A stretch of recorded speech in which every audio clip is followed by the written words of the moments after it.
Bonjour Bandeko Nyonso Bolandaka, mwana mboka Trésor Lumbu Abechole, les communicateurs du parti, les communicateurs du peuple, les communicateurs privés du chef de l'État.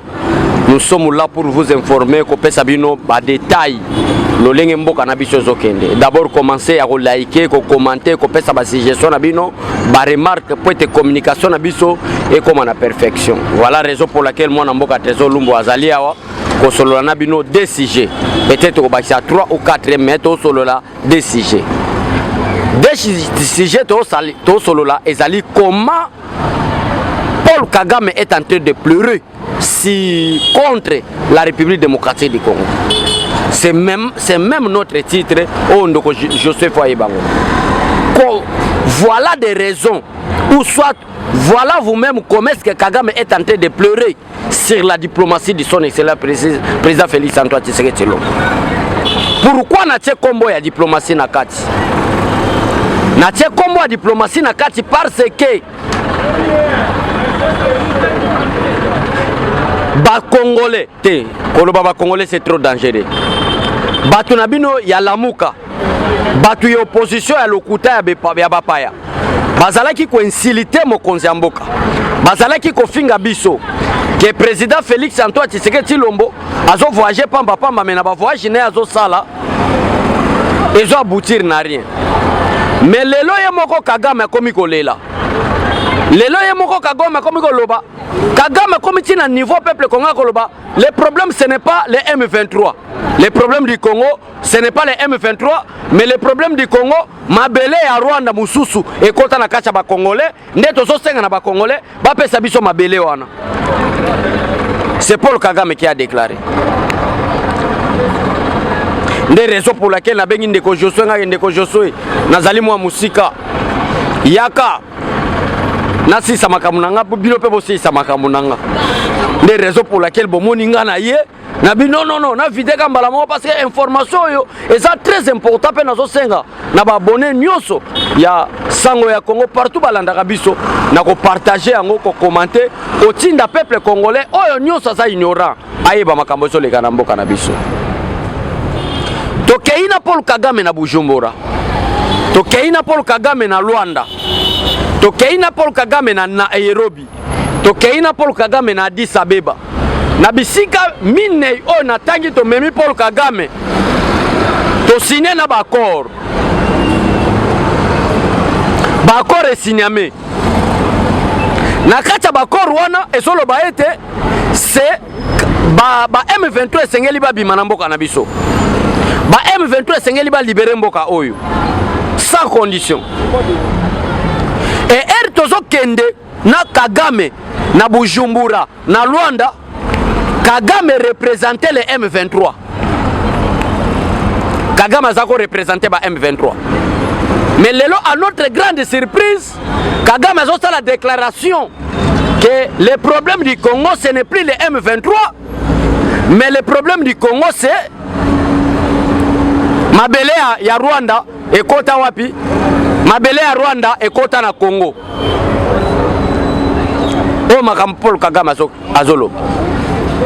Des raisons pour lesquelles le peuple congolais bandeko nyonso bolandaka biso, bandeko nyonso bo apresiaka musala to salaka. Kagame akomi na suka, Kagame akomi kobela liboma, Kagame akomi na ba mayanzi na mutu na ye. Kagame azo raisonner susu te ndenge batu ba raisonaka. Fachi Beto abelisi Kagame malaria mutu. Ake Bene abengi ba militaire national.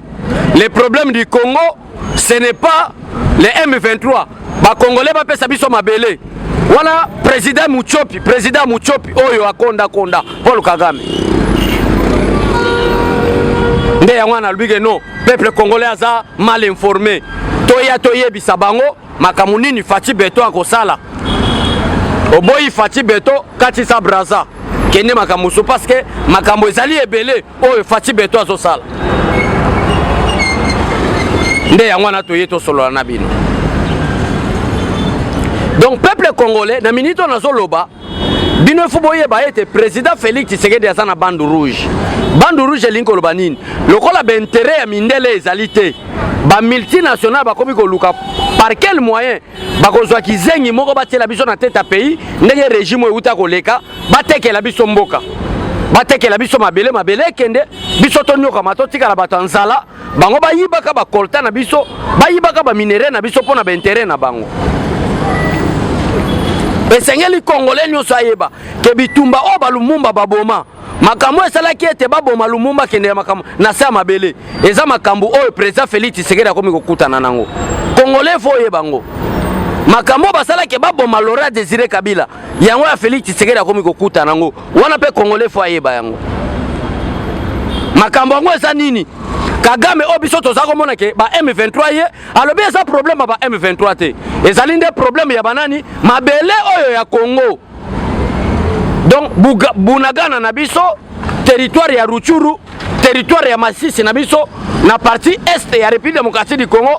Paul Kagame azo déclaré que ezalaki mabele na bango depuis 1885 fote bitumbe sila kimi akota na mboka esengeli ndenge bakabola ki mabele depuis 1985 bazongisa yango na Rwanda. Et ça sous M23 c'est là Paul Kagame. Alors le problème ce n'est pas le M23. Le problème est que les Congolais bazo mabele na bango. Mabele ngo azol besoin na deux territoires. Territoire ya Masisi na territoire ya Rutshuru. Bato balanda ka information bayebi makambo Paul Kagame asengi. Yango la sengi na peuple congolais. Nous devons être vigilants.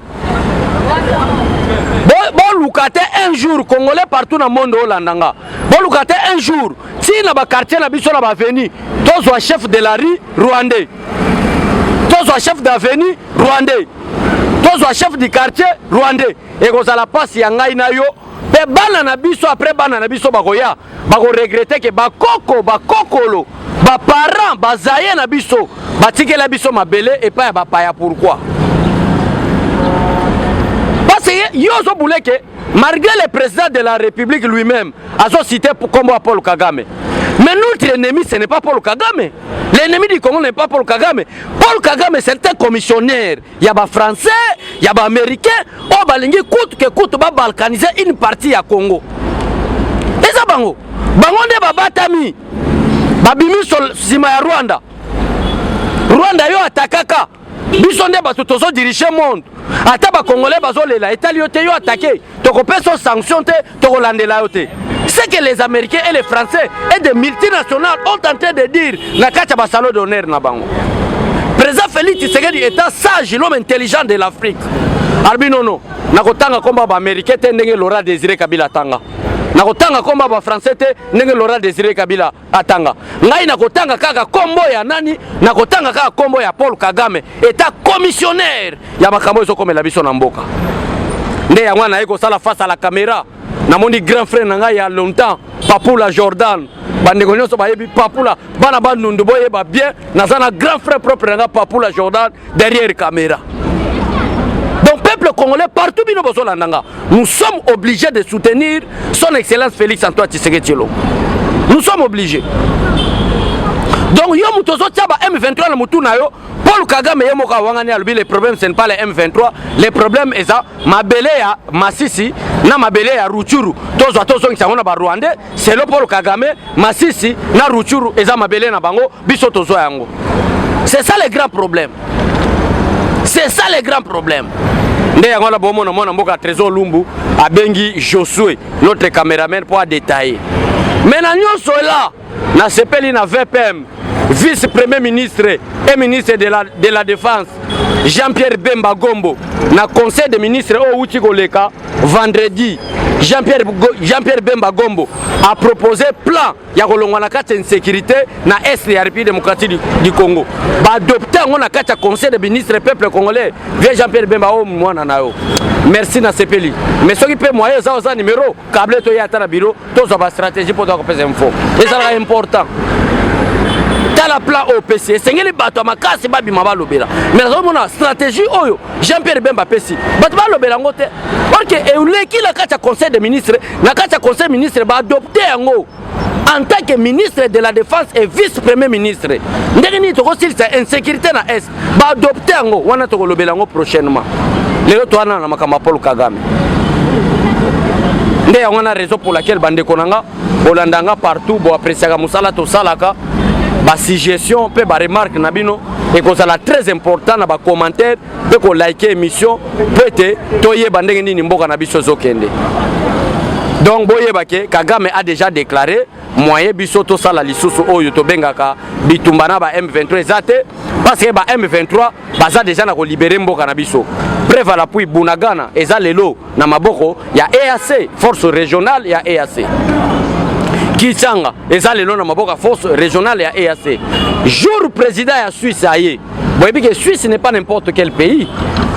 Toyebi malamu que il y a des puissants dans le monde comme les États-Unis, comme la Russie, la Chine, la Grande-Bretagne, la France, l'Allemagne, qui sont des puissants.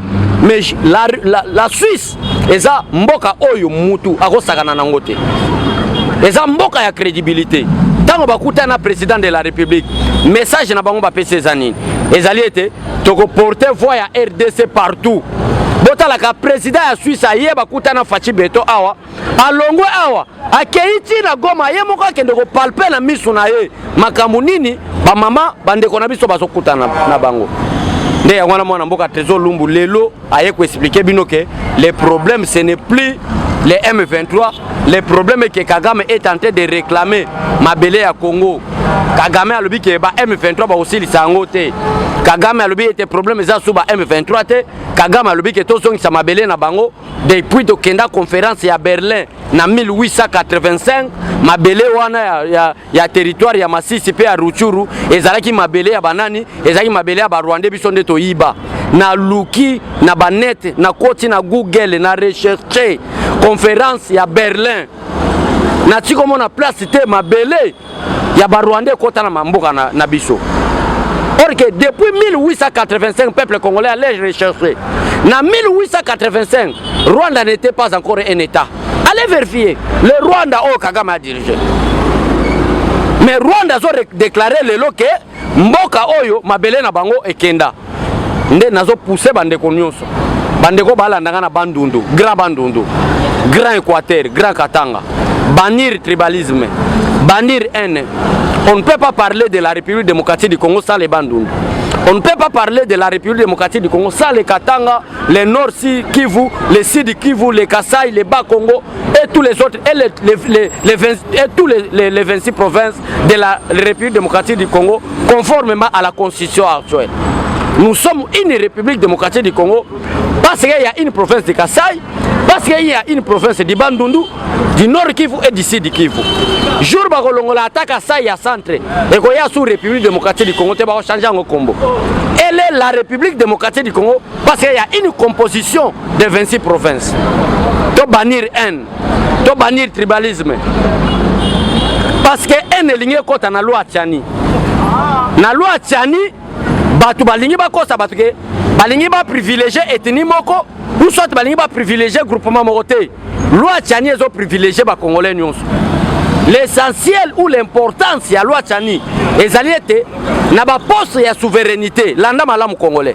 Na ba poste ya souveraineté, ba poste ezo engager l'état congolais tel que présidence de la République ou le président de la République a état une institution. Mutako dirigeant wa kozala mupaya te. Nde loi Tchani nde zo yapona makambo wana. Mais lokola Katumbi aza étranger. Katumbi aza la makila moko te zo lié ye na ba congolais. Même ba makango nyosa ya Katumbi bazaka ba rwandais. Katumbi tika loko zo ata makango aza congolais c'était. Bota la degré mutu bolingo comme sa président. Est-ce bon comprendre? Mutu muso azala ka ata likangu na ye aza congolaise. Ça se comprend. Mais nyonso ya Katumbi bana na ye moko Katumbi ba makango na ye baza ba étranger. Bakomi ko pesa ba financement, comment est-ce que bakoki ko combattre loi Tchani elekate. Nde yango na place zo mema haine. Mais na rassurer congolais moko. Oazo landanga. Boza la sire certaine que loi Tchani ekokota. Loi Tchani ekokota. Ben na loi Tchani elinko lobateke muto aza demi d'écart akozala nommé te. Na loi Tchani elobite ke muto oyo azali mbeti akodiriger te. Na loi Tchani elinko loba kaka ete mutu oyo azali de père et de mère nde ako diriger présidence de la République nde ako diriger ba institution ya minene ya mboka mais ya bapaya ekosimba te. Nde raison pour laquelle bozomona mwana mboka Trésor Lumbu aye a informé bino.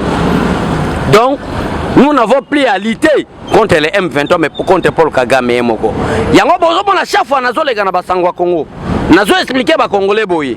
Félix Tshisekedi Antoine Tshilombo Béton est en train de réorganiser l'armée non pour attaquer les M23, non plus pour attaquer les Rwanda parce que complicité za makasi ba yini baza ebele bangunia baza ebele ba pays nyonso ya Afrique centrale ba pays limitrophe ya République démocratique du Congo bazala ko bunda comment est-ce que ba ko réussir ko balkaniser mboka lelo nzomona batolokola ba Lembo Lodia ba Prince Penge ba Nico Mayengele ba communicateur à Lamuka o ba lekaka ba lobi nini bazolo batela makambo o ba M23 ba réclamer or ba M23 bazo réclamer makambo Raïs Nabino Joseph Kabila Sinaka na 2009 Joseph Kabila Sinaka ni na 2009 parti à nord et sud Kivu et qu'on s'ala diriger à 80% par des Rwandais Tutsi 300 km carrés à Mabele Ouganda kozwa Burundi kozwa Rwanda kozwa.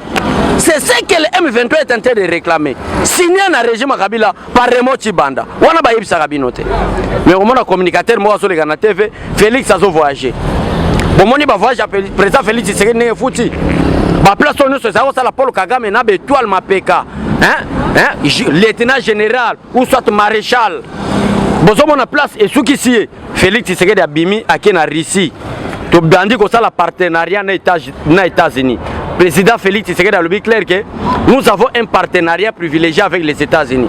Mais les Américains ont fait ça, ils ont drone, avion de chasse. Fatih Beto a changé maloba.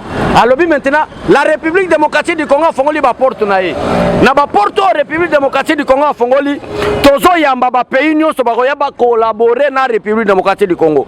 Des raisons pour laquelle bon mona tozo ki ba Sukhoi 25, ba avion de chasse o imati likolo, Rwanda zo ningana.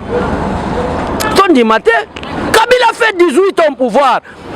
Nous étions sous l'embargo. C'est-à-dire, la République démocratique du Congo ne peut pas acheter même chars de combat. Ceux qui chars de combat sont battus, bon avions de chasse, et bon drone, et bon satellite de guerre. Tous sont bandés. Mais à Boy, Félix Tshisekedi aïe, bato ebele ba yebite place nini Kabila tikela ki bisomboka. Boke ndeka lokwa bato ba kende kota ma Indombe. Village mo ezana Dumi. Donc kinga kache bandi na Nsele, commune na Nsele awa. Et qui est lié mupanzi en fleuve ko ti ma Indombe na kati kuna. Osa lokolo so kende graba ndundu kota ma Indombe. Ezaka kinga kache. Yanga bomo na grand frère nanga que je respecte beaucoup. Zakari Baba so alobaka clair que Kabila sala clair. Sala clair pourquoi elle balandi bendis ba monike bato ba otio boma bato ba kimeli boy. Balandi bango na foko na bagemo na kezaka kinga kati. Sikoyo à cause à $100 ozo kende oteka mboka na yo nozo bosa na kioko koma mukolo okokufa bano zotika ba otika la ba esclave ngana boyi bana nga baza esclave te bana nga baza na Congo moko uni Congo moko rassemblé Congo moko ba congolais bazo dirige mboka na bango avec Fatih Beton. Voilà la raison pour laquelle merci moi na mboka Josué ndenge merci moi na mboka Josué na yebibe ko sana posa na ba sata 2 minutes ce n'est pas un problème. Merci partout na bande konyo so za kolanda biso ezalaki priorité à liboso to yaki pour te informer bino que bagitumo biso to bunda échanger côté échanger plan eza sous makamba ba M23 te Kagame za sous mokonza ba M23 te Kagame se porter garant que ceux qui ba M23 ba za ko bunda parce que mabele ya ba congolais ba mabele ya ba rwandais ba congolais bazwa. En d'autres termes, déclaration à Paul Kagame. Attends, nous connaissons bimi balkanisation te, mais azo réclamé balkanisation. Bunagana ekota na Rwanda, parti ya Masisi ekota na Rwanda, c'est-à-dire Bakichanga, Bakiwanza, Babunagana, Bakote ya Minembwe, parti wana nyonso bakatango ekende na Rwanda. Ce n'est pas possible. Na ebibe ba Minembwe, Babunagana wana, ce sont des sans Congolais. Makambo ata ye na biso na bandundu te mais to ebake parti à RDC la RDC c'est comme un corps le corps que vous voyez là tozana misapi maboko makolo ceux qui misapi makolo les souffrir mutu pe koyo kapasi c'est ça la République démocratique du Congo et loko ezosanga na biso nzala o batikeli biso na mboka ba congolais bakomi koteka mboka pona nzala na mpiaka aza capable aboya ndeko na ye muluba azwa pouvoir mais l'essentiel rwandais azwa pouvoir pour y abanda kodondwa bomoni te makambo eza koleka na régime Kabila Moutazo soutenir Kabila pour besoin révolver Mbappé ça y. Pourquoi Félix ça bon? Pour ça Félix c'est que il a un comportement Kabila mais bilé au salaire to bouki au makolo. C'est normal. Pour le régime Kabila to monango. Donc le peuple congolais partout dans le monde, tous à la ini. Élection zoya, boye ba ko sala choix. Batebele ba ko sabiso ke ngai ni manzo. Batebele ba ko sabiso mwana mboka. Batebele ba ko sabiso peuple congolais tout rézoya. Tozoya bandundu mois de mai. Tozoya bandundu ville qui quitte partout, to tambola. Parce que dans le mois de juin, Fatih Beto osana ba grabandundu. Biso to koya équipe d'avance. To koya ko sala mobilisation. To pese veille à conscience, to te à peuple congolais. Alors on a kacha haine, tribalisme, a voté choix délicieux. Ouais ko sala ete mboka na biso kende liboso. Ya je vous promets demain je serai là. Merci beaucoup na bandeko nyonso. Baso landa biso. Makama mwanga chuchu eza nini? Na pesa bino flash kaka lelo. Makambu ya mwanga chuchu ezali nini? Tofandaki na place des évolués lobi na Gombe. Na ba pourquoi tomoni ba cortège na ba mituko eza na minduki ya minene likolo. Ezo mata donc l'équipe boulevard du 30 juin. Ezo mata donc soko za na 24 au Kassi boulevard du 30 juin que tout droit que bima na palais de la nation. Ba cortège ezo mata kuna. Or que kuna toza na banque centrale qui est sécurisée aussi par la police. Toza na palais de la nation, toza na auditorat général. Ezawana donc base insistance minene eza tout autour là. Mais tout le monde a ba maman na cortège ezoleka. Ba cortège wana ezoleka tokanisi mokonzi mboka ou soit problème. Zokande ba konzi ya bino ya union sacrée. Bato ba uti okota union sacrée ba ke okuta na mokonzi mboka ba plaider pour mwanga chuchu abima. Or que na affaire ya mwanga chuchu toyebi malamu ki atangi ka ba militaire. Général Amouli Azanakati, ex-chef d'état-major Célestin Mbala Azanakati, le commissaire provincial de la police ya Nord Kivu Azalina Kati, Kalev, ex-directeur général ya ANER Azanakati, Atangi Batu. Maintenant, l'autorité civile, c'est-à-dire des politiciens, Atangi Komote. Maintenant, moi je me pose la question. Bato Bazo Kende ko plaider pour Mwanga Chuchu Abima. Est-ce que Baza ba Congolais ou soit Baza ba étranger? Jeune ni bazo sana Mwanga Chuchu peut-être ba kende ba plaider abima nde yangwana to ya lobby to solo là mais avant na chiter muto moko ko sabino teke bisele la bimi muto ba benga before abimité amikosa ki appliqué crise na prison centrale ya Makala akufa kite ba memie na oya ba traité ya robimate bisele la robimate. S'il y a des personnes au biso to hotel ma bimate eza ba tolokola ba biselele ba tolokola ba Mwanga Chuchu député milliardaire Congolais fongola matoi, fongola conscience. Fongola conscience. Fongola éveil patriotique na mutu na yo. Batu ebele ozomona awa. Ba Congolais opeseka $100,000 abeti immeuble aboyi. Na kauka awa, ou soit na quartier fermé, ba benge mutu mbongo. Botala Mwanga Chuchu mbongo sana ngo milliardaire. Oyoka jamais offert gola fali pour pas boaki. Mais botala ba kopa za ko sala ba kopa colta ba kopa minéré ba kopa Mwanga Chuchu o bakangi. Avec des passeports rwandais. Mais il y a une autorité congolaise aux awa pour chef de l'État peut son confiance aux autres qui doivent plaider ba libérer Mwanga Chuchu. Ça c'est quelle imbécilité intellectuelle. Bana no batika. Nde yango tolbi ke lobi to koya to lobelango. Ya je suis vraiment merci. Négocie lundi biso awa pour peuple congolais à l'informer. Nazaro c'est la grand frère nanga papulo zomona Jordan Nasima aye mutu nazaro yebiso aye ye wana Nasima tokende to fanda to sur la peuple congolais partager l'émission sali respect belé na grand frère nanga Jordan pour papula pourquoi pas Jili Bambi en direct à Paris madame Jili Bambi je vous aime beaucoup botika la malamu abonnez-vous massivement na chaîne Abiso pour ne rien rater les informations na temps réel parce que batebele ba comme dans le domaine de la communication pour ba monique TV zo futa biso to sala ngo pona kufuta te boyebi malamu que depuis papa teti sekedi wa mulumba za vivant bo moni nenge to sa kane to sa ko te kalelo ci kane to sa ko te kale porti nenge to kalelo parce que nous sommes des hommes intégrés to ye pona ko lité pona mboka na biso botika la malamu to mona prochaine. Dans sa nouvelle édition, Eshima Magazine fait le bilan de l'année 2022, une rétrospective des faits marquants en RDC. Sur le plan économique, l'année a été notamment caractérisée par une hausse des recettes publiques mobilisées. La DGI s'est démarquée par ses performances exceptionnelles dans la collecte des recettes en 2022. Selon les chiffres de la Banque centrale du Congo, la DGI a mobilisé à elle seule, à la date du 18 novembre 2022, des recettes publiques évaluées à plus de 10 milliards de francs congolais, soit 5,170 milliards de dollars. Par rapport à 2021, cette régie a accru sensiblement les recettes en 2022, ce qui a valu à son directeur général des impôts, Barnabé Mwakadi Mwamba, le prix de meilleur manager décroché à Houston, aux États-Unis. Eshima revient aussi sur les personnalités qui ont marqué 2022. Jules Alingete Kay, le patron de l'IGF, a reçu le prix Forbes Best of Africa 2022 pour son engagement dans la lutte contre la corruption en République démocratique du Congo. Le général-major Jean-Pierre Kassongo Kabwik du service national qui donne une seconde chance aux Kuluna, appelés aujourd'hui les bâtisseurs. À lire également ces femmes et hommes qui ont marqué l'année 2022. Plusieurs sujets 2022 analysés et documentés par notre rédaction. La levée par le Conseil de sécurité de l'ONU de l'obligation de notification sur l'achat d'armes par la RDC. Le départ de Moïse Katumbi de l'Union sacrée de la nation. Tshisekedi, 4 ans après, quel bilan? Remise des fonds aux entrepreneurs par le ministre de Petites et Moyennes Entreprises. L'acquisition sur fonds propres d'un satellite d'observation de la Terre. Processus électoral, le déploiement de la CENI pour des élections libres et crédibles. Les inondations dans la ville de Kinshasa. Dans le secteur de la santé, la fin de l'épidémie d'Ebola dans la province de l'Équateur et au Nord Kivu. Des procès, scandales financiers, des corruptions et de détournements. Analyse sportive des léopards face aux différentes compétitions. Plusieurs dossiers 2022 analysés dans cette édition spéciale, mais aussi les enjeux de l'année 2023. Eshima Magazine, un nouveau standard d'information.